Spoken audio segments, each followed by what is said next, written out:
name's Kelly Cuevas. Welcome to Beth Ariel, LA. Service is going to start in 1 minute, but I wanted you guys to make sure to follow us on Facebook, Twitter, Instagram, and YouTube, all by searching Beth Ariel, LA. Now, I hope you guys are ready to worship our one true Messiah.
Good evening, everyone. Good evening. That's a little better. I just want to make sure that you're there. Thank you for coming tonight. We have Dorothy with us to share about her own experience in the way that she survived the Holocaust. Jewish people every year observes what's known as Yom HaShoah. Shoah is a reference to the Holocaust, the day of the Holocaust. And so that occurs, I believe, this week. And so in honor of that observance, we've asked Dorothy if she would come and share with us her experience. And it's marvelous to think that God, who has chosen his people, sustains them, preserves them, and despite the hardships, the challenges, the persecution, the horrors that our people have gone through throughout history, we're still here. We're still here. We have faced the Babylonians and the Greeks and the Romans and the Persians, and we have faced all kinds of enemies, the Inquisitors, the Crusaders, those that expelled Jews throughout Europe, and we endured the Nazis, and we continue to endure Arab terrorism and so on, and all the anti-Semitism that has been exploding in our college universities and across our country and around the world. But God has chosen his people Israel, and he sustains her, he upholds her, and he fulfills his promise to her. And so tonight we have opportunity, and it's a real blessing that Dorothy can be with us. There aren't too many of that generation that are around to tell their story firsthand. So I think you made a very good decision, very wise decision to come tonight, so that we could hear from someone who was there and who had gone through it. But we are a Messianic congregation. We believe Yeshua is the Messiah. He is the Messiah of Israel. Why don't we stand together? We'll sing some praises, and we'll light our candles as we bring the Shabbat to a close. And if we could get some more lights up here, that would be good, but don't blind me. I'm always saying turn the lights down. No, turn them down. That's just our habit. So we'll light the candles, we'll say the Shema, and we'll sing to him. We can clap. But we have to clap together. Clapping together. We don't want to kind of go back or up. We want to do this together. Do it together.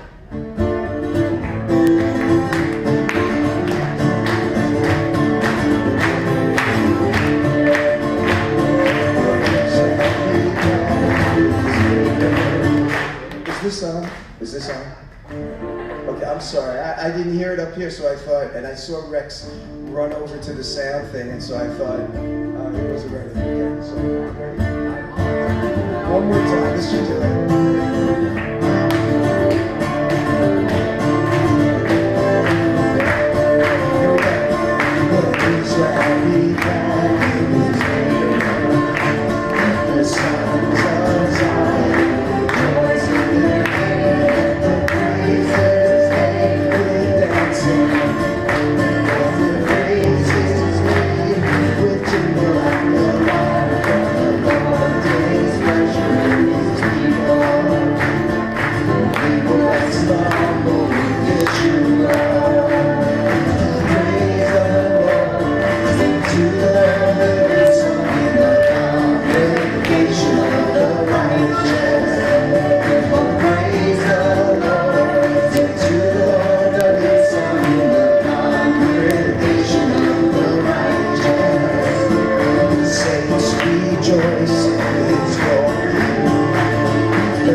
Baruch atah Adonai Eloheinu melech haolam asher kiddushanu al yedei emunah b'Yeshua HaMashiach or haolam u'shemo anu malikin haner shel Shabbat. Blessed are you, O Lord, our God, King of the universe, who has sanctified us through faith in Yeshua the Messiah, the light of the world, and in his name we kindle the Sabbath.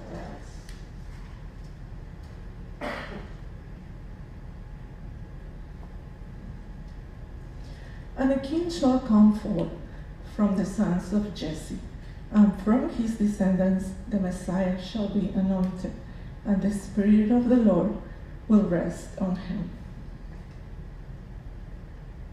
The Spirit of wisdom and understanding, the Spirit of counsel and strength, the Spirit of knowledge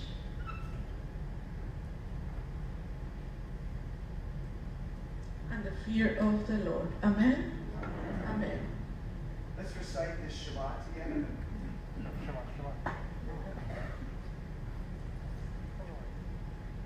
Shema Yisrael, Adonai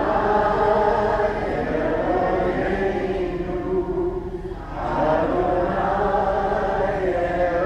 Echad.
are worthy to receive all honor and praise.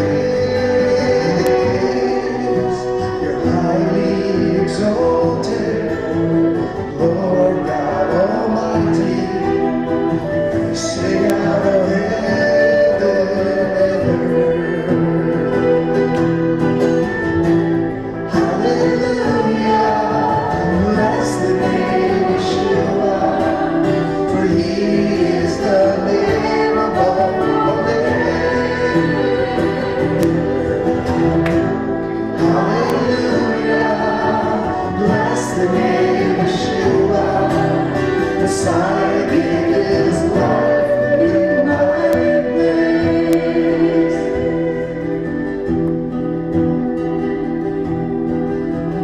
We thank you, our Father, for sending your Son, who gave Himself a ransom for our sin.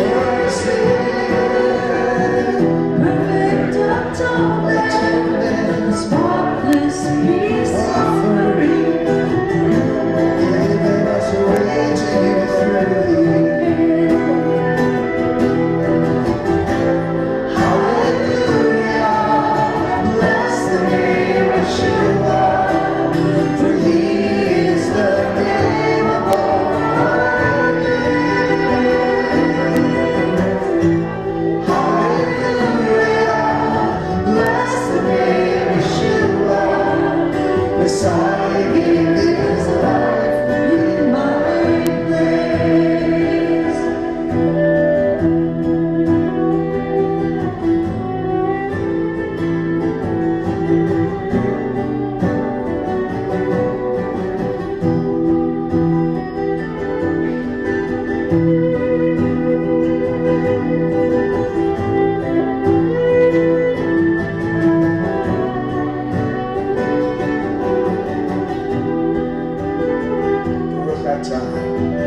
Baruch atah Adonai Yeshua, Redeemer of Israel. Hosanna waits the day of your returning. Come to us, Emmanuel.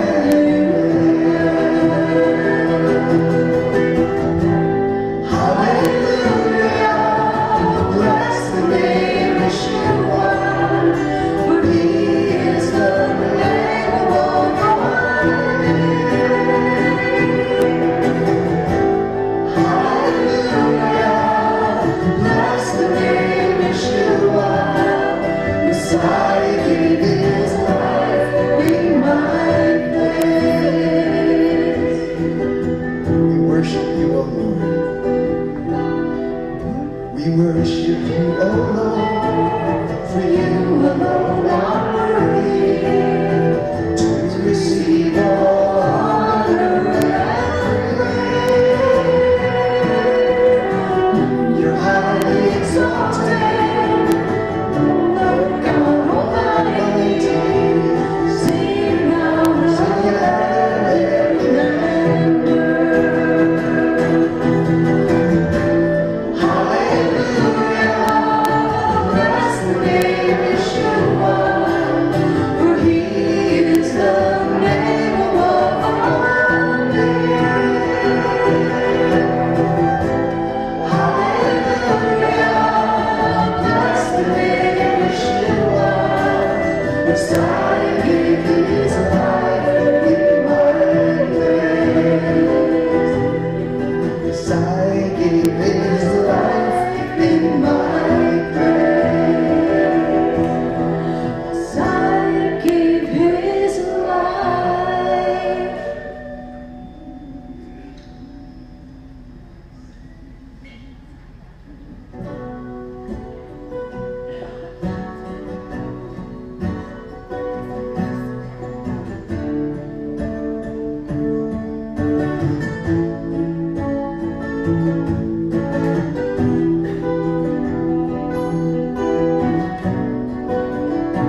rest. He who makes the sun to rise and rain to fall. The God of Israel, the Lord of all. The world of time alive. Blessed is the Lord who reigns. Our God most high. The world of time alive. Blessed is the Holy One, the Maker of the earth and the sky. Baruch Adonai.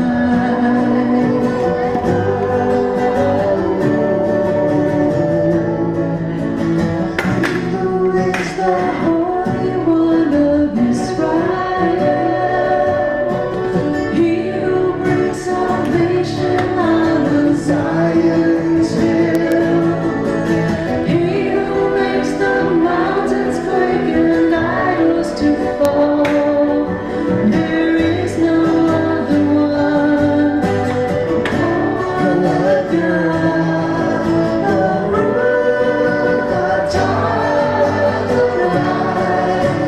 Blessed is the Lord who reigns. Our God most high. Baruch Adonai. Blessed is the Holy One, the Maker of the earth and the sky. Baruch Adonai.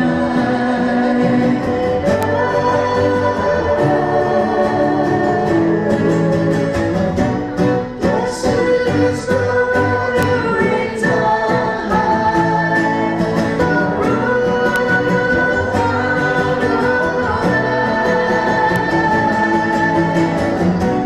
Blessed is the one who reigns on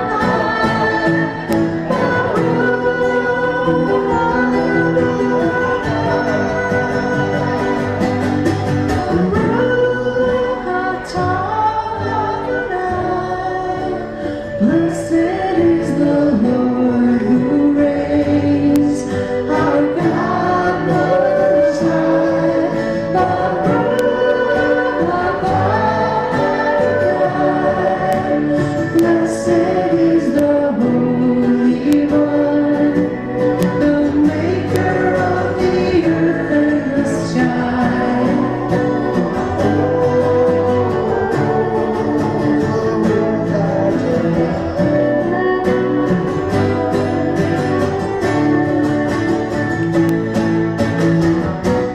Blessed is the one who reigns on high. Baruch Adonai.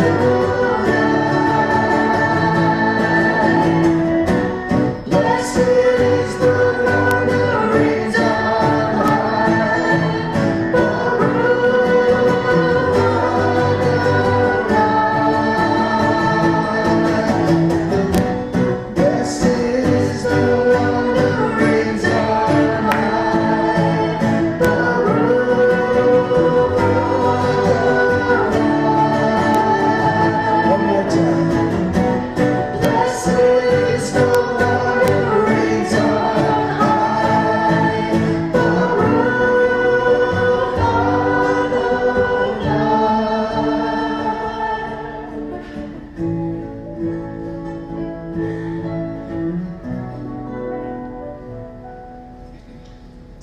Just before Dorothy comes, we want to pray that God's Spirit will also be present as we hear, as she shares, and that our hearts would be touched very deeply by what she shares.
heaven, we praise you and we love you and we thank you for your goodness and kindness to us.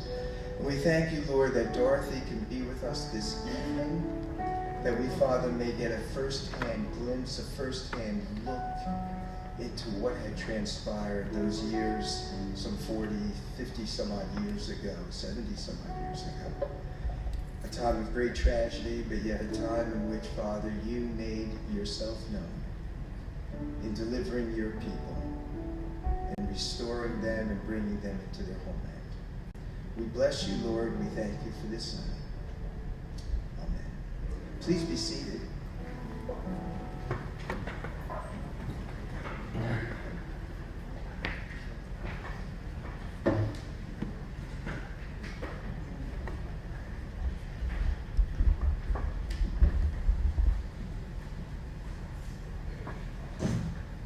Did you change your name to Beth Ariel? Hey, Dorothy, Dorothy, why don't you come on up?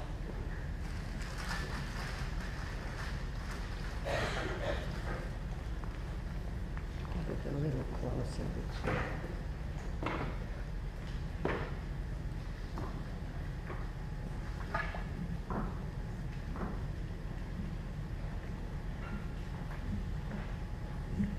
Some this light is my Too eye. much? If we can lower the lights a little bit. I met Dorothy. I know it's unnerving, isn't it? It's like I met Dorothy probably. When did we first meet? 2 years. More. Sorry. I met Dorothy. I was going to say about 2 years ago, but my memory is not that good. It is More, I think. more, just more. And Dorothy had come to our service down in the valley 3 times. 3 times. And she's good friends with Sergio and Mavelle and their whole family. And it's just a delight to have you here with us.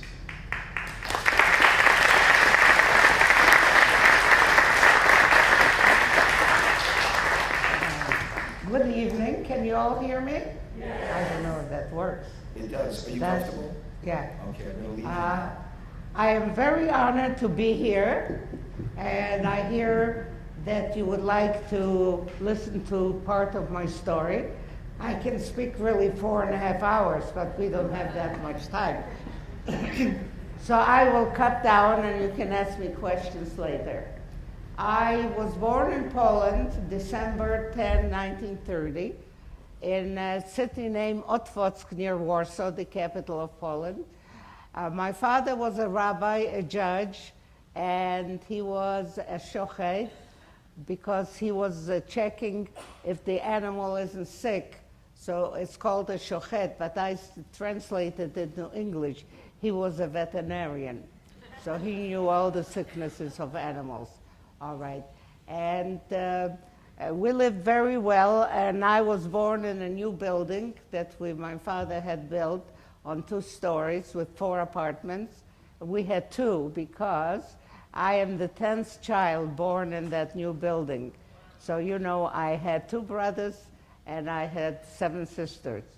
So I was really lucky. The Shabbat and the holidays were really great because we were all singing. And my father was a cantor as well, but he didn't take money for it. He also was a judge, and a beloved judge that everybody wanted to come to him because they liked him very much. And he also wrote the Torah. You know, it takes a long time to write the Torah, and you have to have a special script that you can write it without vowels. So he did a lot of things, and we lived very well. But unfortunately, the anti-Semitism was very great, and we wanted to emigrate to Palestine, but the British made trouble for us. They wanted us to have a lot of money cash when we come there. You can imagine, we didn't have a bank account. We just lived very well, and so we couldn't go because 10 people and 12 needed a lot of money for the passage alone, but no cash to stay there. So one of my sisters did not want to live in Poland. She was the second oldest. She was 24, And a pioneer from Lithuania fell in love with her. And it wasn't a love like now, of course. They didn't date or anything.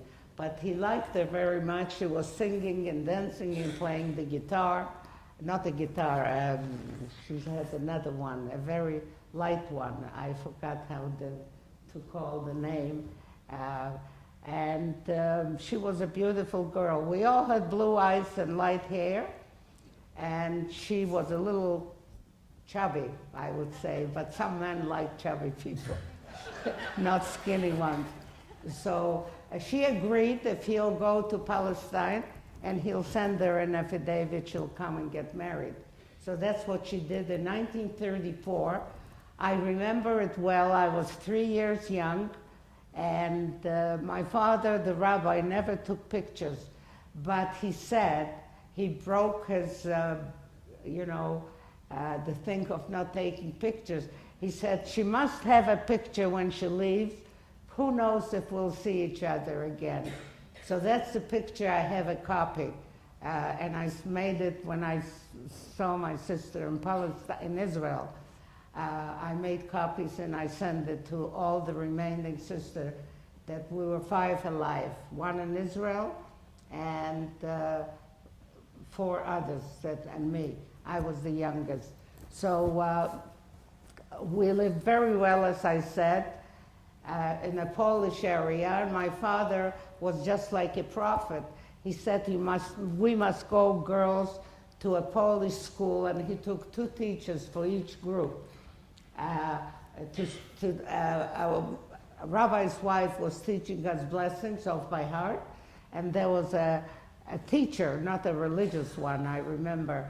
He didn't have even a kippah, but he taught us Hebrew because my father still wanted to go if he has a chance to Palestine, but unfortunately we didn't.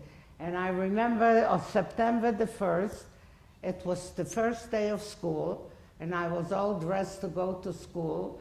I was an early riser, and the bombs fell. The war broke out. It was awful. They bombed us for 2 days. On the 3rd day, the Germans came in. We called them Germans then, not Nazis yet. And we stood in front of our building, and there was a road that they marched through with the high boots and, a rifle. I was very young. At 8 years, I never saw soldiers, so I was scared.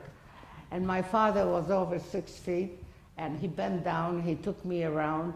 He said, don't worry, dear, these are very intelligent people, doctors, lawyers, writers, pianists, and he named the teachers. They won't do us any harm. That was a wishful thing. It was horrible. They turned against us right away, and unfortunately the Polish people liked the Germans because when they came in, they threw out from beautiful homes, private homes, for the higher echelons. And I know my girlfriend lived in a nice house, and they, rouse means get out. They went out just what they wore, and everything was left. And the Polish people came in and they cleaned the room. And we have a hospital that we call the crazy house, because those days we didn't know Alzheimer's yet. So when the people were there, they were crazy, we called them. So they threw out the crazy people, and of course the Polish people came in for the soldiers, made the beds, there was lots of linen. And then there was an orphanage, because lots of people got sick those days. We didn't know. It was cancer, but we didn't know. It was heart attacks, we didn't know. So the kids became orphans, and there was an orphanage. So they threw the orphanage out also. They had to go to friends, family, and they occupied. And it was quiet the first day. And then came placards. The Poles and the Jews have 1 week to give away all the radios. The reason they wanted the radios, because they didn't want us to hear. If you look at the map, you see that Poland is central, and there is all around different countries. If somebody had a good receiver, they could hear from the other countries too. And every European spoke a few languages. I spoke really 3. So Polish, Hebrew, and Yiddish, you see. So everybody spoke French also, and they spoke German, and German is almost like Jewish anyways, so I could understand what they are saying. So we gave away the radios, and we had a very simple radio we gave away, and my good father wanted to make us feel good. He said, we can live without radios. What else can the Germans do? And it went away a few short weeks, and came another placard. Only the Jews have to give away the furs in 1 week. And I remember my mother had a coat and a jacket, and we kids had a fur here and a fur there and muffs. And I was the only one, the youngest, that had furs and the boots. So we had to give away, and my mother didn't want to give away her coat and jacket because it's cold in Poland, and my father didn't want her to be killed because that's what the Nazis would do. So he said, dear, don't worry, when the war will end, I'll buy you nicer ones. That was a wishful thinking. Of course, they never lived to the end of the war. So what did he say again? We can live without furs. What else? He started to call them now Nazis. What else can the Nazis do? Sure enough, go away a few short weeks, and placards come out all over the city of Otwock near Warsaw. And that happened everywhere, not just in the one city, I want you to know. But I can only tell what I have experienced. And they made it that all the Jews only have to give away all the leather goods. Now, you know, those days there was no plastic. Everything was leather, shoes, boots, jackets, and what else did we have? The purses, and sometimes even we had leather gloves too. So we had to give all the leather away, and of course I had to give away my boots too. And what did my father say again to make us feel good? We can live without leather. What else can the Nazis do to us? And it went away a few short weeks. And remember that my father always had the prayers bought from the farmers, a sack potatoes, a sack beets, a sack onions, only by sack, not by pounds. And the milkman came, and the baker came.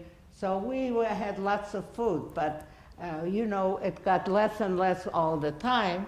And by the time that the sign came up, it was a few months later that all the Jews must go to a ghetto. Now, a ghetto is a very small place, and we had actually 3 connecting ghettos because it was spread out. And they told us we had 1 week to go. Now, we had 2 apartments, and my sister and mother found in the ghetto a room and a kitchen. There were 2 kids married by then, so they went with their husbands. And 1 brother and a married sister, her husband, were taken to a camp to make roads from stones for the Nazis and villages. So they were working, they were away too. I think we were 8 by then. And so what could we do? Furniture, it was a small bedroom, a smaller kitchen. So we took, I'm sure that none of you sleeps on straw, you know, beds, mattresses. Does anybody sleep now on straw mattresses? No, but we did. We did on a single mattress 2 people. So we took the mattresses, put them in the bedroom, and there were no cupboards because those days they didn't build cupboards in an apartment. If you needed to put the linens away or your hanging clothes, you bought a cupboard. Or in the kitchen, the same thing. So we couldn't take it anywhere because it was a small place. And the kitchen, we took a small table from the patio with 2 little benches for the kitchen. We left the big pots and the baking pots and everything. We left it because we knew we won't have any food. And of course, it started the hunger in the ghetto, because the children especially suffered and they didn't have food. And you saw on the roads in the ghetto children lying with their clothes dead. and the parents beside them crying. They had no money and no way to buy the food. But my father went to synagogue every day to pray, and he saw it too. I saw it too. And after he came, after a few short weeks, he sat down on the bench. He took me around. He called me. Thank you. He called me. He took me around, and he said, and I just turned 9. Can you imagine? In December, I turned 9, and 2-3 months later in the ghetto, I have to go. He said, you're the only one that can save the family. Can you imagine? A child of 9 years, I was like this, but Daddy, what do I have to do? He said, we'll give you money, and we'll tell you what to buy, and you'll have to go over to the Polish side.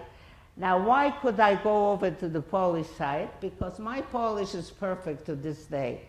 I have blue eyes, and I had lighter hair, and I had a Polish face, so they didn't pay too much attention. And the Nazis taught their soldiers that Jews don't have light hair and blue eyes, so they never bothered a person with blue eyes. They believed in it. And that wasn't right, because we were lucky to survive because of the blue eyes. When somebody gives me a compliment that you have pretty blue eyes, and I say, these blue eyes saved me from a Nazi, because I did it for 2.5 years. What did I buy for 2 years? I bought a dark bread, a pumpernickel bread, a little potatoes, and a little salt. When I turned 10, I could carry more, and I took the bread, potatoes, and a cabbage. You know how cabbage is heavy, with a little salt. Now, I looked in the ghetto all around. There were walls, different kinds of walls. The Nazis were not looking at the walls. They were just looking at the entrance of the ghetto, that's all, with 2 gunned soldiers watching who comes out and who comes in. So I couldn't go to the soldiers and say, I'm going to buy bread. Of course, they would kill me. So I snuck through a wall that nobody saw me, and it was a grassy area, and that's how I went and came back for 2.5 years, once a week. I asked many rabbis, why did my father pick Tuesday? Nobody knows why. And I wonder to this day, after so many years, why he picked Tuesday.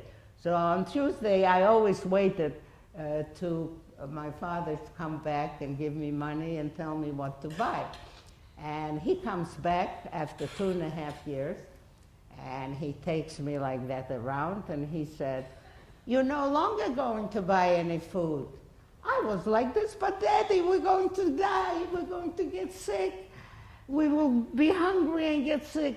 And my father took me closer. He said, listen, dear, the Nazis are coming tomorrow. They fooled us. They tell us that they are going to resettle us. And resettling means killing, not changing a place. What did we have? Straw mattresses? Very little other things? So my father took 4 girls that weren't married. I was the youngest at 11. And there was 3.5 years, an early teenager, and she was a late teenager. And that one we called quietly an old maid, because she was 31 and not married. And the other 2 older ones were married. She was the 3rd one. She didn't want to marry a religious man with, you know, the peyot and everything.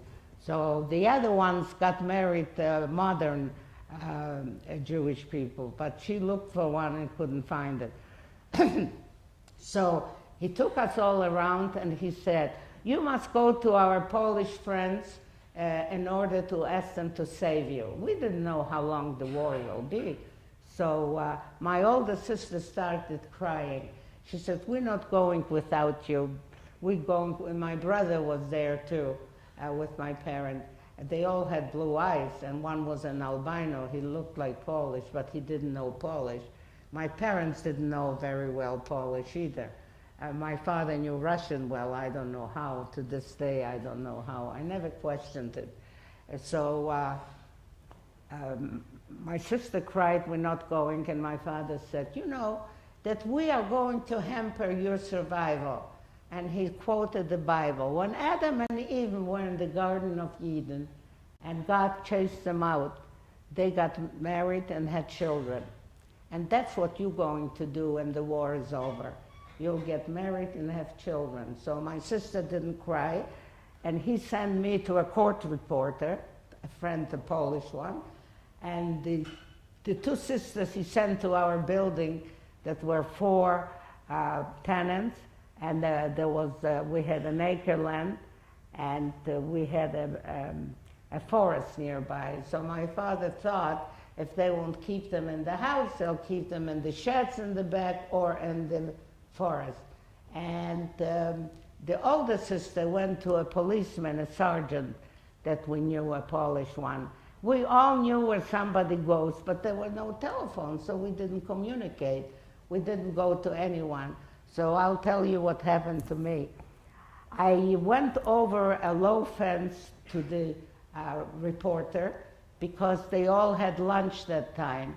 So you didn't see anybody on the street. Otherwise, they would catch me. I came from the ghetto, even though I looked Polish. And I knocked on the door. He was right across the road. He had a house with a small yard. And I knocked on the door, and the man comes, and I said, Mr. Ludwiczak, my father sent me. They loved my father. He was always tall and clean, in a white shirt with a tie, and he always urged us to be combed. And even on Saturday, we combed sneakingly, not to go out, you know, after a night disheveled, and always shoes polished. So my father was liked by the Polish people. And when I said my father sent me, it was really something very special. So he took me in. There was no radio, no television. So we sat, they had already lunch, and we talked, and it was fall. I remember distinctly, the 18th of August. And the Polish people had curfew too. When the sun was down, they had to be home. When the sun was up, they had to go, because most Polish people were poor. They didn't have watches. I didn't have a watch either. My brothers didn't. Only the sisters that worked had it. And my father, of course, had it, and my mother. But they knew from others when they heard the noises that they knew curfew was over. So it was early in the fall, was early night, dark, and they put me to sleep in a room. He had an older boy than me, but I never played with him. I knew his name was Tadeusz, just like his father's. So I slept there. What do you think? I had a nightgown? No. Only what I wore with a coat. I had my sister's coat, because when she got a new coat, I got the old one. So it was this long, the sleeves, and it was down to there, that I should grow into it. And so I had that coat, and I took it off. Now, we didn't have shoes with leather, so we made thongs with cloth. And I had always a pair of, knee-highs with the open thongs. And many Polish people couldn't fix the shoes either, because their shoemaker didn't have skins, because the Nazis confiscated all the wholesale skin places. So they also had to have, like we did, from cloth, because there was no plastic. So I slept there at night, and I wasn't scared. And when curfew was over, Mr. Ludwiczak looked out the window on the road, and he saw the low fence from wood. He didn't see any Nazis, or soldiers standing. So he woke me up. My Polish name was Dorka. And he said, Dorka, your father wasn't right. It's not true. They're not coming for you today. Go home. So what do? I took my coat on, and I put on my thongs, and I crossed that early morning. There were no soldiers. And I go in. I was dancing, like walking, dancing, and singing. It didn't happen. Then when I came to the road, too close to my parents' house, I saw that big gate that was open, and truck full of open truck soldiers with rifles and helmets singing German were slowly coming into the ghetto. So I knew that it's true. They came a little later than the curfew was over. So I ran to my parents, and this was my saddest part of all to this day, that my mother and father yelled at me, "What are you doing here? Run to Rachel!" So my father was like God to me. Whatever he said, we all listened to him, and my mother too. So I didn't say goodbye again. I ran to this site where I knew where the sergeant lived, where my sister Rachel was, and I came to a fence that was a wire fence, and I never ever went on a wire fence, always on a block fence. And I went, the soldiers were already standing every few feet with a rifle, and I went to the middle, and I couldn't make it. It went like this with me. So the left-hand Nazi came. He looks in my face with blue eyes, and by that time I had braids already. They grew up. They grew every year, and he thought I'm a Polish girl. So can you imagine if the Nazi knew that I'm Jewish, what do you think he would do? Shoot me right on the fence. But he thought I'm a Polish 11-year-old girl, and he helped me over. And that was just between the ghetto and the Polish side was just a small part like that. There was the fence, and there's the part they stood, and there was the Polish people that lived that I knew. So when he took me over, do you know what some kids from grade school tell me? Did you say thank you to him? I didn't know German at the time. That Yiddish is almost like German. I didn't. I was just happy that he did it. And I knocked on the door of the sergeant, and the lady comes out, and of course I knew her. I said, "Lady Koralek, do you happen to have my sister Rachel?" She said, "Sure." I found heaven again. So she took me in the room and took me to her bedroom, and where was Rachel, my sister, that was 31 years old? Under the bed. So she told me to join her, and she told me that she's there a whole night and a whole day. She never gave her water, she never gave her food. But remember, when you're scared, you don't think of hunger and food. Everything closes. So I told her my story. She had no story to tell me. And we were like that, shaking. We didn't want to cry. But in the meantime, during the day, the Nazis came and rounded out all from the 3 separate small ghettos, took them to the train and cattle cars. That's what we didn't know at that time, but later we learned. And at night, when there was curfew, the Nazis got very smart, and they were afraid, and they were looking for Jews that escaped when they didn't see. So they came with German Shepherd on the Polish side at dusk. And we were right near the ghetto. So the Nazis came with German Shepherd, and we heard the German Shepherd. They were howling. And we heard the killing when they found some Jew. And we heard them screaming, "Raus!" Raus means get out. Let's say that, I don't know, my house has an underhouse. Many houses don't have it, but Polish people had it. Our apartment even had it. So there were many Jews that went under, and there were little forests nearby, so they went to the forest, and some were hiding on top. And the dogs found all of them out, and they shot them right away. And there is in my city a big grave, over 20,000 Jews, women, children, old ones, young ones were killed when they were found. And who do you think buried them? Not the Germans, not the Nazis, the Polish people. The Polish people, like the German, they hated the Russian from the First World War. So they were happy with the Nazis because they gave them food. They worked for them, not money, but food. They were poor.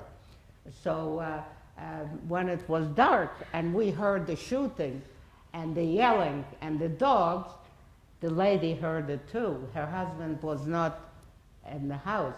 So she came to the bedroom. She said, "Hey girls, you must leave, I'm scared. When the Nazis will come with the German Shepherd, they'll find you and kill you and me too for holding you." So what do we have to do when they say you get out? You have to get out. But my sister was the spokeswoman, and she said to her, "You know, it's curfew time, it's evening, and they will shoot us first when they'll see a movement, and then they'll ask questions." And this lady said, "You know, the Germans are different than the Polish people because we didn't have inside water. In Warsaw did have, but in cities like ours didn't have it. So the outhouses were, how many of you know what were in an outhouse? Huh? Very few, huh? An outhouse is very small, no window, just walls, a door, you can hardly even turn around, and there is a hole, never a cover, and we sat on it. My sister sat on the hall, and I sat on her lap. We couldn't cry because we didn't want. Now, the Nazis, the dogs didn't find us. Why? Who can tell me why? It was smelling all around us. So they didn't find us. So we were saved again. And afterwards, when it was done, it was daytime, it was quiet after curfew, we went out, and my sister said, "Oh, not too far away is another ghetto, let's go to another ghetto." And of course, I wasn't scared then yet, like that very hard, to take a train among the Polish people. She had the money, I never did, you know? To this day, I tell you, I was never jealous that my father gave all the 3 girls money but not me, because I knew that my father knew that I am smart enough to save myself without money. And see, I did. So my sister Rachel had money. We took the train to the other, it was about at least an hour and a half away. We knew about it, that the Nazis are not watching it. It had no fences. It was a small area, let's say like this. And there was a hospital, and there were homes nearby. And so we went there, and a strange person took us in the house. Do you think they gave us a bed? They had no bed. We slept in our clothes against the wall, sitting like that. But they fed us once a day. What did they feed us? Potatoes and cabbage and water and a little salt and a piece of dry bread. So we were there for the night, and they gave us to eat at supper time. And daytime we went out in the ghetto, went all over, and we found many people that ran away from my city, and they knew us very well because my father was very famous with 10 children, you know, a rabbi, a judge, a veterinarian. So they knew where we are, the Kirschenbaum sisters. They recognized my sister, not so much me, because I was always the youngest of others. And then we went only 2 weeks. If I will talk to you for 4.5 hours, I have about 7 or 8 for 2 weeks.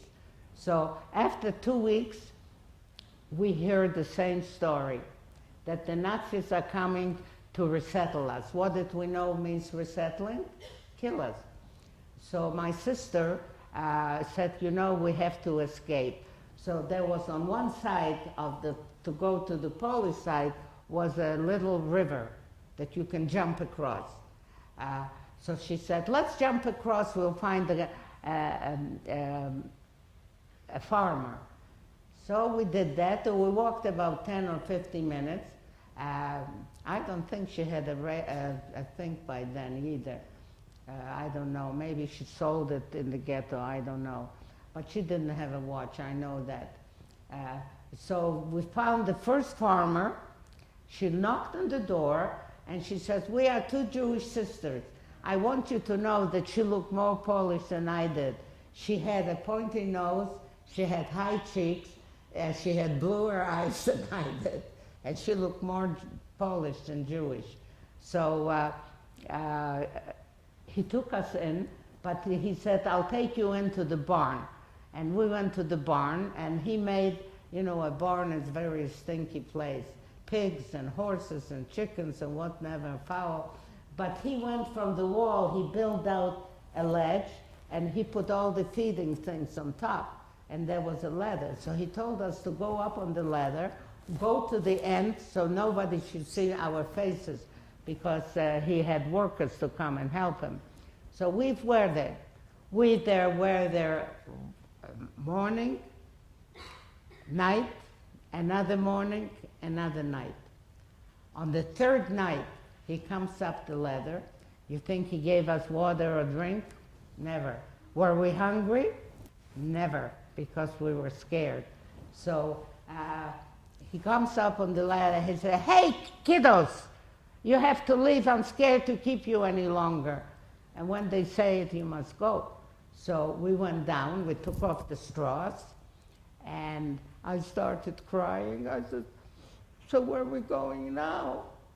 And we went out, and she said, you know, we will we'll take the train to the camp where my brother was with 400 men making roads from stones. And there were 2 women in the kitchen. One of them was my sister, the married one. So we go on the train, and I was like this already. I grabbed my hands not to shake, and I didn't look like this. I looked just with the eyes. The train starts, and there was a Polish lady in the compartment that says to my sister, what are you doing with the Jewish kid? You probably get a lot of money to save her. And my sister said quietly, get up. And in Polish, of course. So I got up, and we went to the part when you go down. It was an old shaky train. So you know the down was such a little thing, and was shaking between the two trains. And it was one stop, and nobody came up, and we went down. The train goes away, and she says to me, you know, we have to separate because they know me as Polish and you as Jew. We both will die. So I started crying again. So where am I going? She says, you know what? Let's walk near the rails, because we couldn't take the train again. We'll walk to the camp. We knew it's a straight walk. So we didn't walk, we marched. And we knew that the camp doesn't have Nazis watching. Why? Because they knew they had torn clothes, they had lice. I had lice. I don't know about my sister. But I had lice, and I had, what do you call that, from mattresses. There are, what animal comes from mattresses when you don't change? What? Bed bugs. So can you imagine, I had bed bugs and I had lice because I didn't wash myself, I didn't have other clothes. So we marched near the rail, and we came just when it was dusk. The gate was a very high one. We opened it, and we found my sister, and the boys were not back yet from work, so it was empty, the barracks. 400 men, there were quite a few barracks, and on 3 tiers. And we found my sister in the kitchen. Can you imagine 2 women cooking potatoes and cabbage and making bread pieces for 400 men? They worked very hard, 2 people only. So they were working still, and when the men came, they gave them a piece of bread and the soup. It was watery, really. And she said to my sister, her name was Tamara. She said, Rachel said, you have to keep Dvorale. Dvorale is from Dvora, from Hebrew. I can't keep her because they know her as Jewish and me as Polish, so we both will die. So I'll go in the morning, she said. And then my brother came with the group from working hard. It was dark. They got the soup and the bread, and they went to sleep. So my brother slept on the 3rd tier with him on a straw, this much straw, no pillow, just a blanket, and near the wall. and I slept with him. But at daytime, when he went to work, I wasn't allowed to go out to the bathroom even, so I ate very little. I didn't drink much either. And I was there, and there comes again 2 weeks. 2 weeks comes before the men went to work. The Nazis came and took everybody out on the empty lot to count 10 by 10 if anybody ran away. Do you think anybody could run away, torn clothes, lice, and bed bugs, and hungry, really? So nobody ran away, they knew it. And they counted them, nobody ran away, and I was on top of the third tier. My brother, before he went out, he covered me at the wall with a blanket. Can you imagine? I was beaten by the lice, I couldn't scratch, and I was beaten by the bed bugs, and I couldn't scratch because I let them bite me and I couldn't move even. And the Nazis, after they counted, they sent them to work, and they came to the barracks with German shepherds. Can you imagine? How many believe in angels? I know the Bible is, our Bible, the Torah is full of angels. So, so you'll understand. So they came to the barrack where I was, and they let in between the rows, like there was one here, one there, because many people lived in one barrack. And the Nazis came to the wall with 2 German shepherds, and they stood up on the second bunk bed, looked up, and didn't bark. Who do you think closed their mouth not to bark?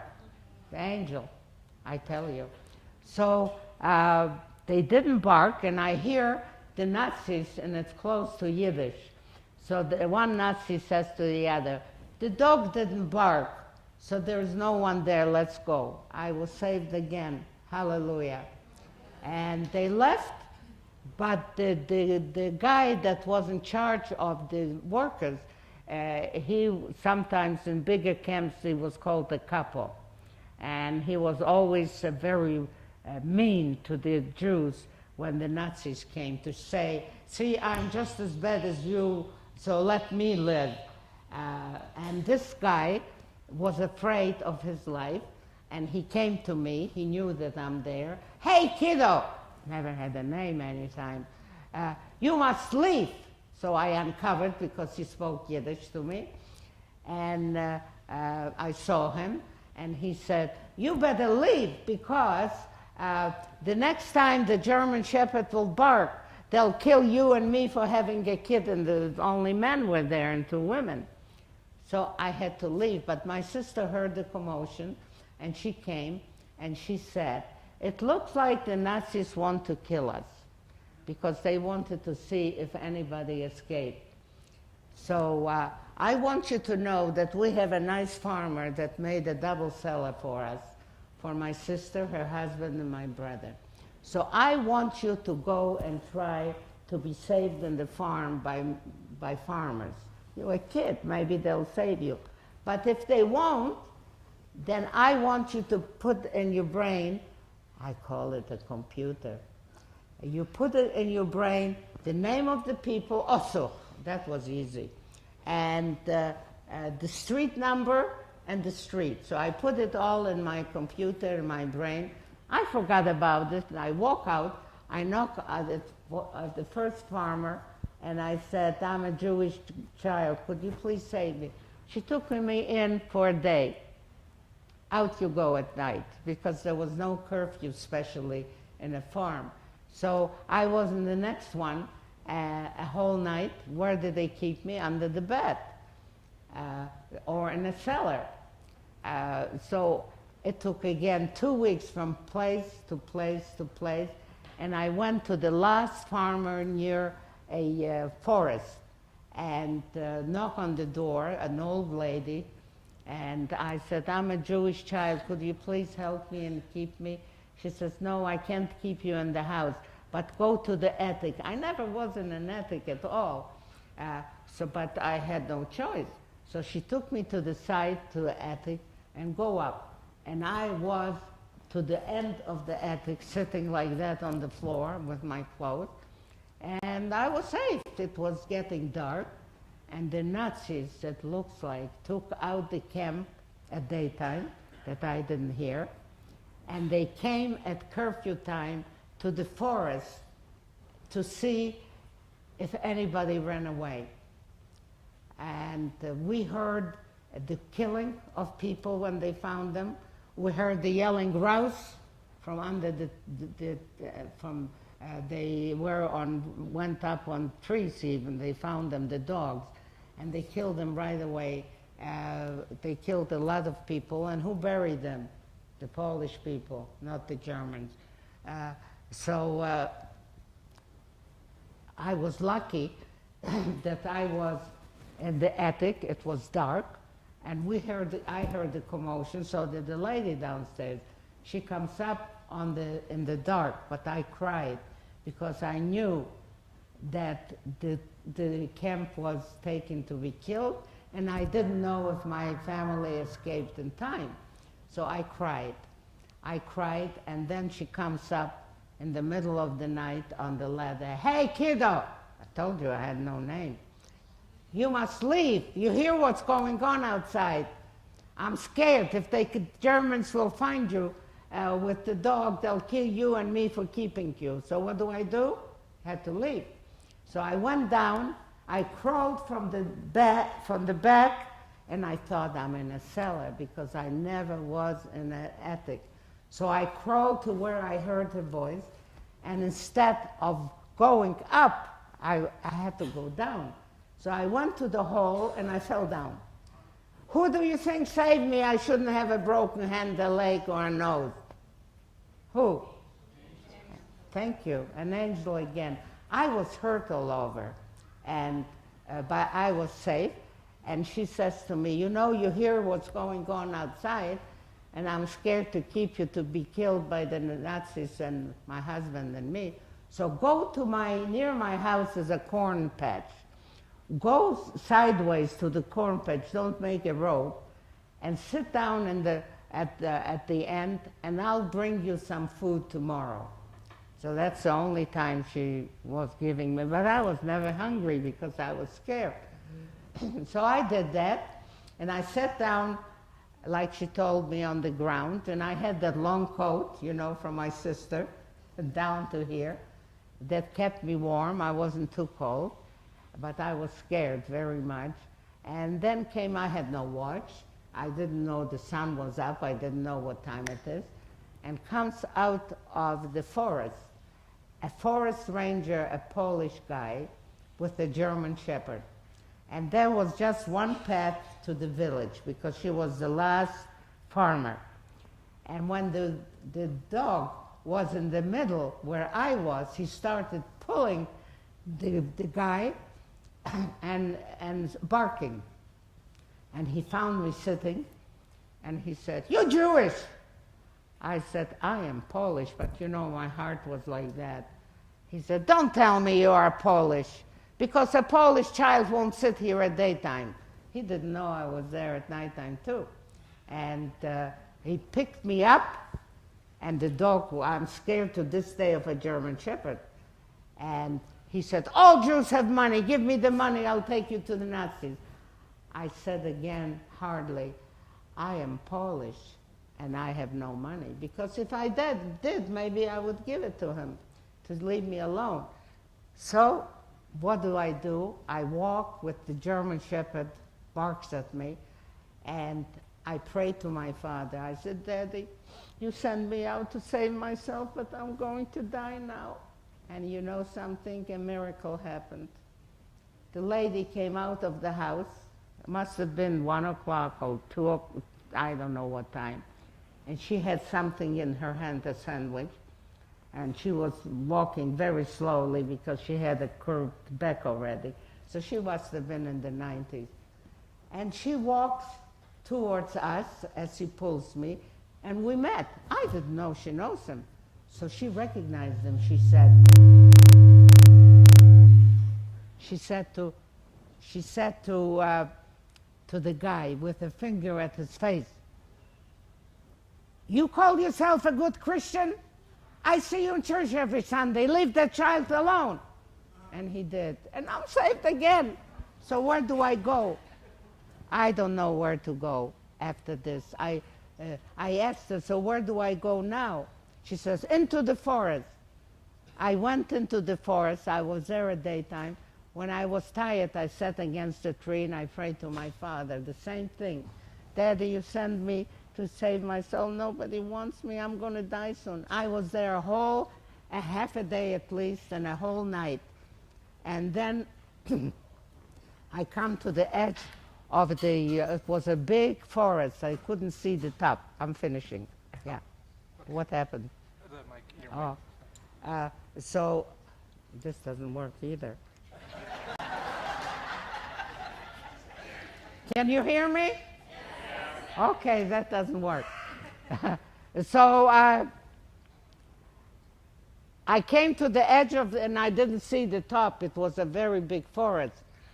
And I heard the farmers coming with their horses and to sell the goods.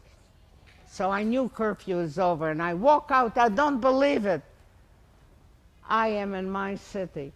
And across the road is one room of my former mate, a Polish girl with 2 children, a widow. I used to bring her food a lot of times, so I knew she lives there. So I knock on her door. Yeah, I'm finishing. Okay? Pardon? No, it does work now. Okay, thank you. So I knock on her door, and I knew her name. I said, Lady Pavlova. That was right after curfew. Could you please save me? I have nowhere to go. She took me in, and the 2 children were 7 or 8 or something, and they came out from half asleep to see who was there. And she took her fingers to them, and she said, I will kill you if you tell anybody that Dorka is here, because they knew I'm Jewish. So they went back to sleep. She was a very poor woman. How she lived, I never know, because Polish people never took Polish people for maids. They did it themselves. So she kept me in her one-room wooden shack, and when somebody knocked at the door, she didn't have a cellar, so I had to go under the bed. You know the story, under the bed, the straw? She never changed it. The bed bugs fell on me, and the lights were here. So I couldn't even scratch, and I was afraid to even sneeze or cough. So I put my hand on. And I was there a short time most of the time. But one time, guess what? What is that? 2 weeks. I was there a long time. And she came and bent down and she said, Dorka, you must leave. I can't keep you anymore. You see, we don't have much food. I share with you. And I'm always scared for my neighbors, for the Nazis, and for the Polish people too. So what do? I go out, and what did I do? I don't know where to go. So I prayed to my Father, and here is another miracle. My computer went on, and I remembered what my sister said after I left the camp. And I remembered to go back to the village. I had no money for the train. So I walked, I really went, and tell you, are there many children here? Are there children here? Pardon?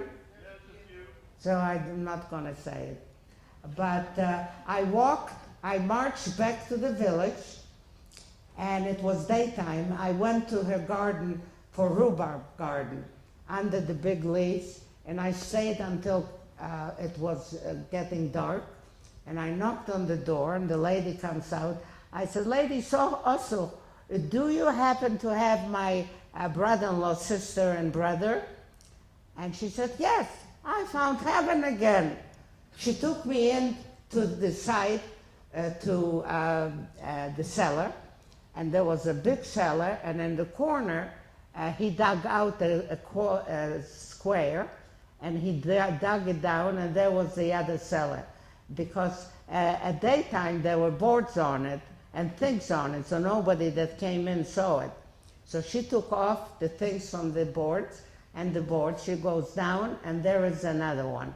So I go in there, and it was a very small place, and there was this much of a bed for my brother, and this much of a bed for my two brother-in-law and sister. How they slept, I don't know. So it was dark, and it just had a block of what you make bricks, just a half of it for the air, and we couldn't talk loud, and the dark. And my sister sat on my brother's side, and she said, "You see, you are the youngest and we should keep you, but you know how we live. She doesn't cook for us. We have to eat stale bread and cabbage, sauerkraut, and but you have a good chance. Go to the church in our city," that was a friend of ours in our street, "and ask her to give you another name in Polish, a birth certificate. And when it's morning, we'll give you a sandwich, you know what, and you will go there." So she gave me some money, but because I walked one way twice already, one way here and one way back, so I could walk now. I didn't want to spend money. She gave me 2 zlotys and a half, which means in money now, in 1942, in the fall, it was like I had $25. So you can, everything was pennies. So I didn't want to spend on the train. If I walked already twice, why can't I walk a third time? And my legs didn't hurt me then. So I marched really back to my city, because I knew my city, and I knocked on the door, and I knew the lady, and I said, "Lady Maliszewska, I would like you to give me a birth certificate." And she took her hand, so she said, "No, I'm not giving it to you." I said, "Pani Maliszewska, that's the only thing I can do." And she said, "No, I can't give it to you." So that was my last thing. I couldn't go back to my sister and my brother, so I stood like an idiot. And she was sorry for me. And she said to me, "You know, I want you to take the train one stop over Warsaw. It's a small city called Pruszków. Go to the cemetery, and there are many children that die after a day or 2 or 3. And get one to your age, and remember what's written on the stone, and go like you went to me, to the parish near the church. She'll give it to you." I had no choice, and I had to do that, and I asked the people where the cemetery is, and I found a girl that was 3 months older than me. She lived only 3 days. So I remembered Sofia Leszczyńska. She was the 10th of March she was born, and for the life of me I don't remember the parents' name, but that's all that was on the stone. And I memorized it, and after I memorized it, I asked where the church is, because I didn't see a cross. And they told me, and I went there. I knocked on the door, and this brain told me what to say. I said, "My friends told me to get this birth certificate." I didn't say it's for me. The girl is dead. My friends told me. So she said, "Okay, I guarantee you that that lady knew those people that died." Because I was only 11, you see, she was an old lady. So she let me stay on the outside, I don't know how long, 10 minutes, 15 minutes. She found it, she comes out, and she gives me, and she said, 25 cents, please. You know, if you wanted a false one, you paid hundreds of dollars. I didn't have that money. So she gave me a very good advice. And once I had it, I look Polish, I speak perfect Polish. I went back to Warsaw, and I bought a newspaper for 5 cents, and there was a listing wanting a mother's helper. I wasn't choosy, I picked the first one, and I asked the people where it is, because I didn't know Warsaw City, and I knock on the door, and the lady comes out, and I have the paper, and I knocked at the door, she comes out. I said, "You gave an ad in the paper for mother's helper. So here I am. And she took one step back and she said, "You're only a child. You won't be able to do all the work." And that computer had an answer. "Keep me a month. You don't have to pay me. If I can do the work, I'll leave." I had no bundle, nothing.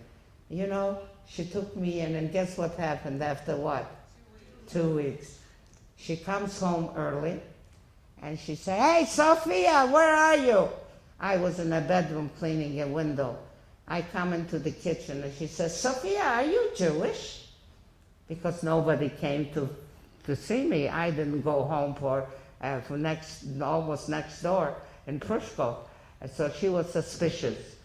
And I said to her, "I'll take my birth certificate out of my coat," because she had no cupboard. You see, I told you they didn't make my coat was on a kitchen chair.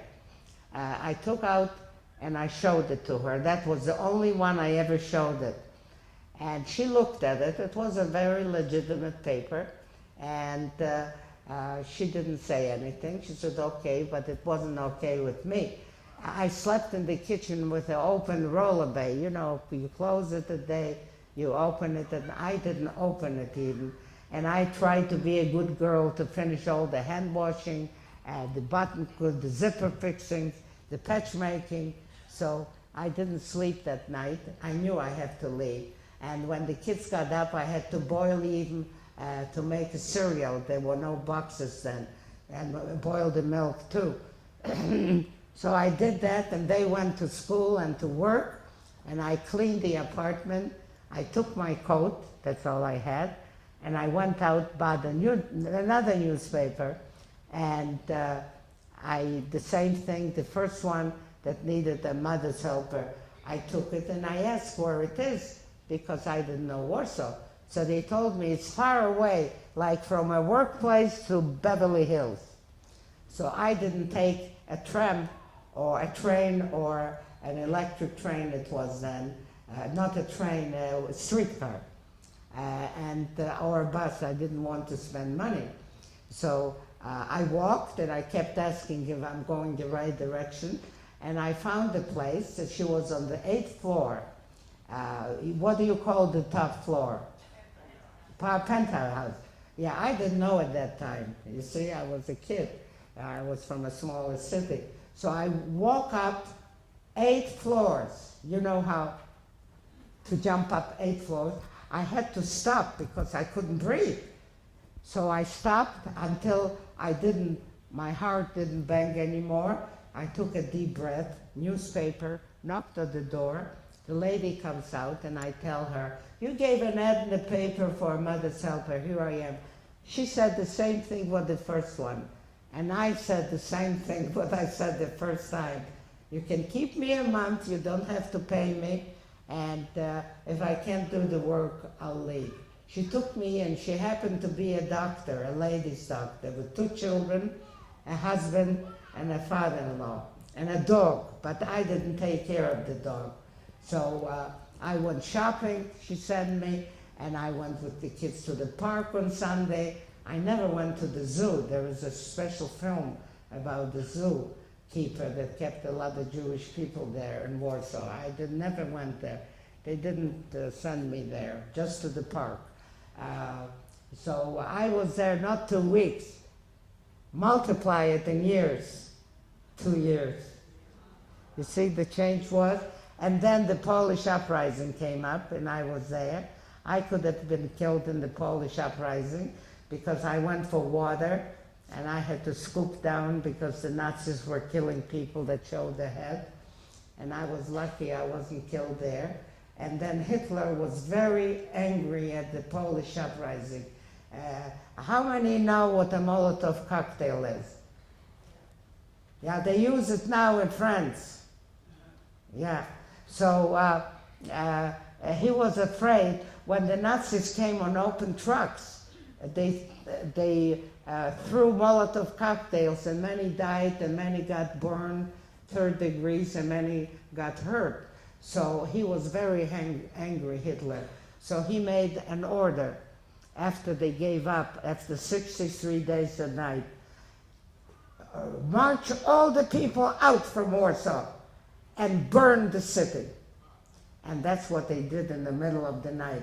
If you saw the film Pianist, I was there, and it's not true. They did not allow us to have any packages. We just went like that. If you put in your pocket something, you kept it, but never in your hands. So that film was not right. And so the doctor went to a hospital in the middle of the night, and because nobody was there, the Nazis were not on the highways, so they helped us. They gave us overnight food and money in the morning and breakfast, and sent us by train to Krakow. And that's how I survived in Krakow. In January 1945, the uprising was in the fall 44. So I wasn't too long in Krakow, and the Russians came in. But I did not say I'm Jewish. I was afraid for the Russians too.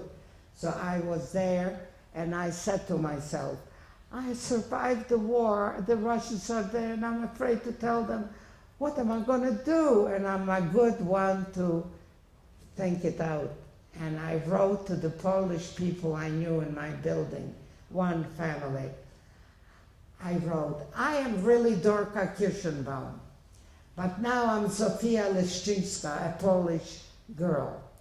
Please tell anybody that survived that I am alive in Krakow at this address. And I forgot about it. You know how long it took, 6 months.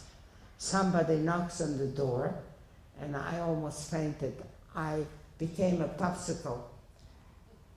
I couldn't breathe. My sister and a Polish friend.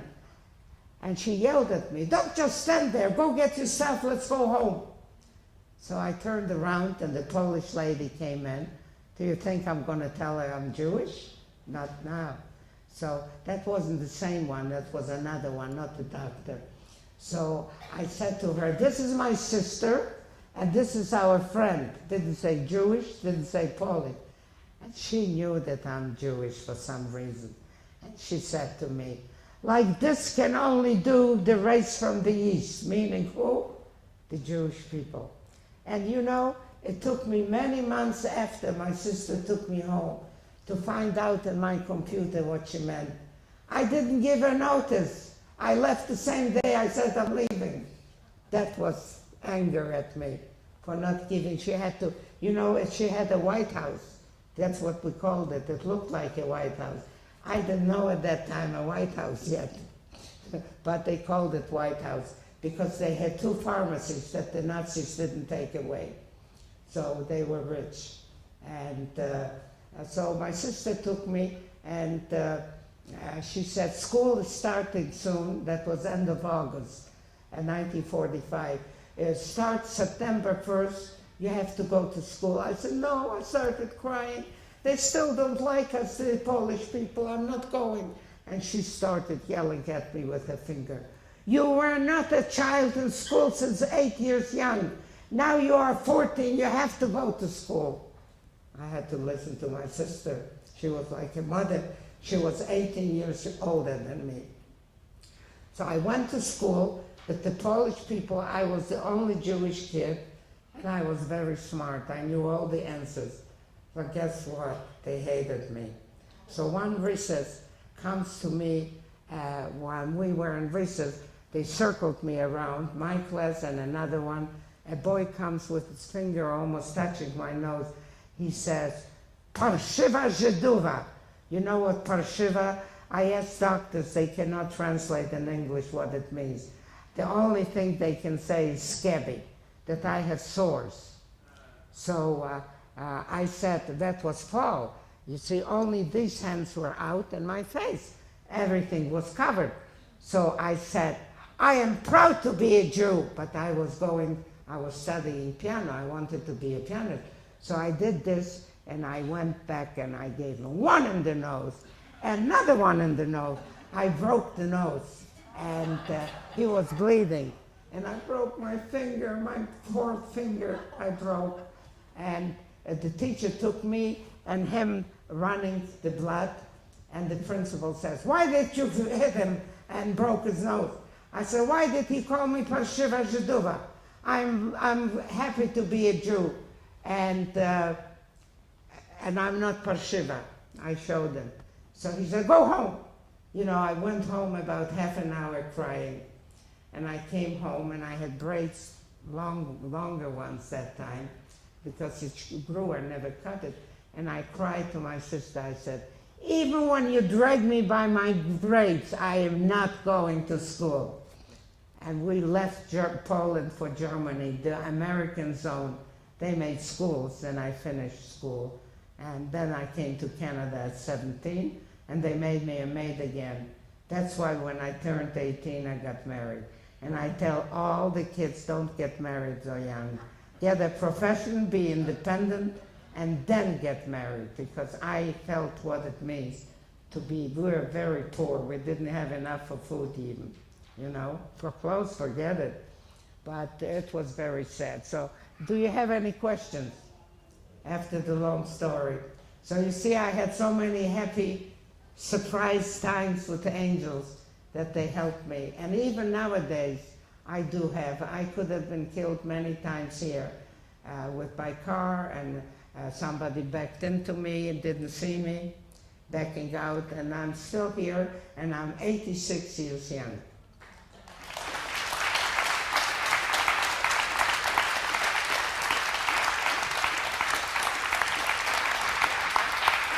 I did it. You let me finish it. Thank you, thank you.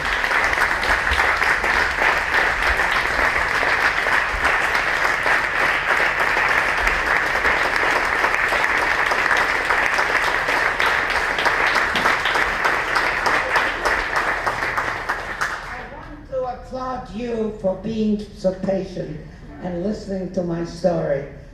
You will never read it in any book. You are now my witnesses, because I'm 86 years young. My husband is 92. He doesn't like to talk about it. So if I'm gone and he's gone, my kids don't want to talk about it either. So you are my witnesses. And if you repeat even part of my story, it would be a great honor that I would live through you. Thank you very much.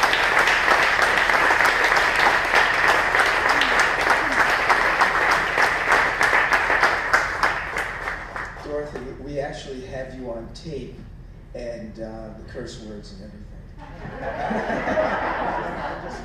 We do it on tape. Yes, we do. So we're good. We've got you.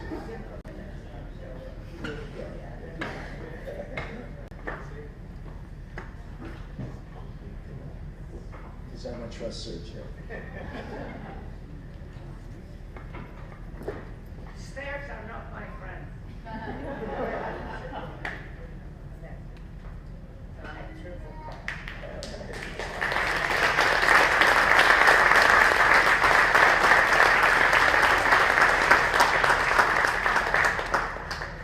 What a treat, right? I mean, what a story, but what an opportunity to hear Dorothy's story. We also have some flowers for you, Dorothy, that Mabel is brought. We're really honored to know you and to hear your words. I really loved how Dorothy made reference throughout her testimony about how the angels showed up, you know, how God was engaged in providing for her. I just think it's amazing, from one farming community to another, and the way that the Lord had saved you. And here you are. You know, there's no accident that you're here with us this evening, any more than other aspects of your life. There's not been an accident. God has been watching over you. He's been taking care of you, and He's brought you to this point in your life. And what a joy it is that you've shared your life, not only your life story, but now a portion of your life with us as well. We really appreciate that. That you must have hope and never be discouraged. Work at your problems through. Use your good brain as God gave you. And you can always find that result. And I wish I taught it to my husband for 68 years, no better. He then doesn't sleep for stupid things.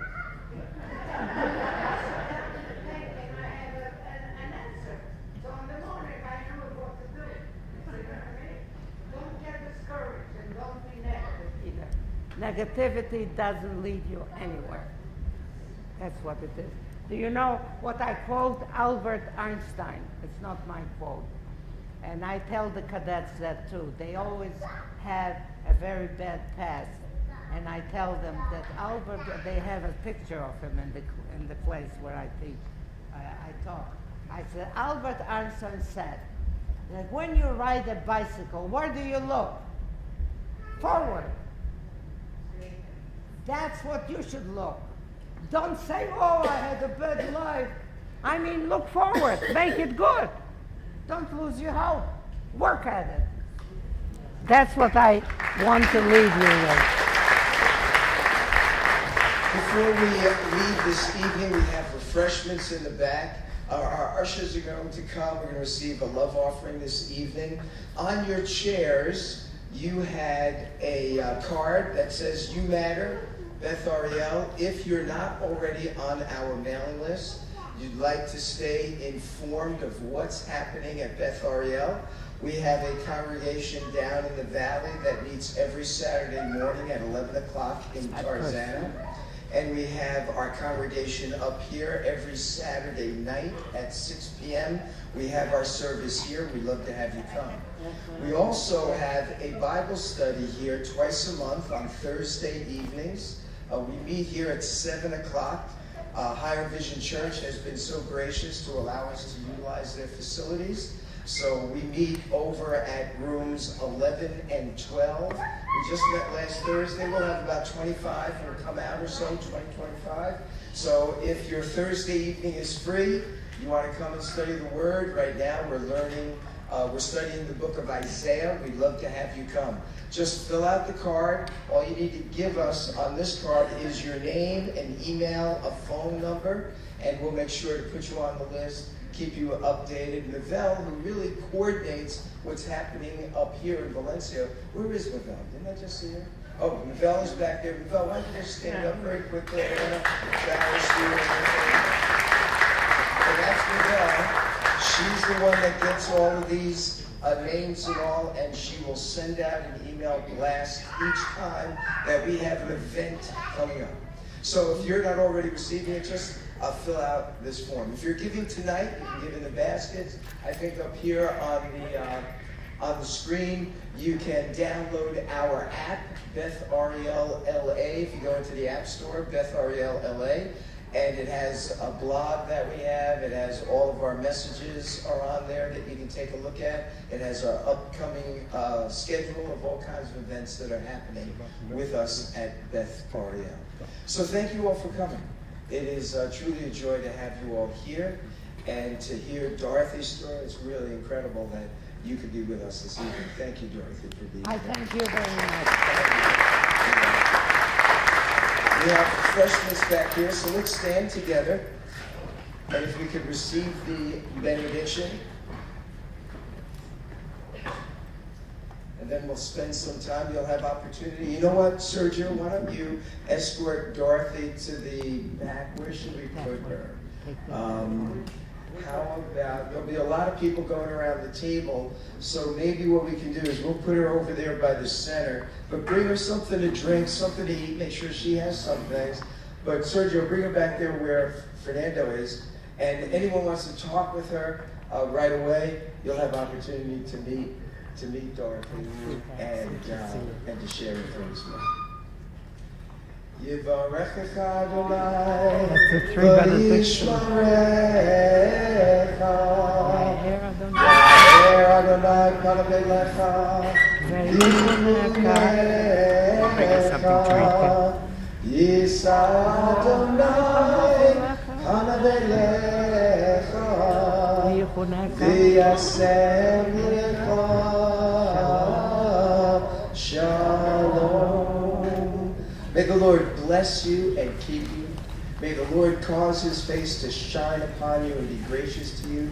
May the Lord lift up his countenance upon you and grant you his shalom, his peace. We pray, B'Shem Yeshua HaMashiach, Sar Shalom, in the name of Yeshua the Messiah, the Prince of Peace.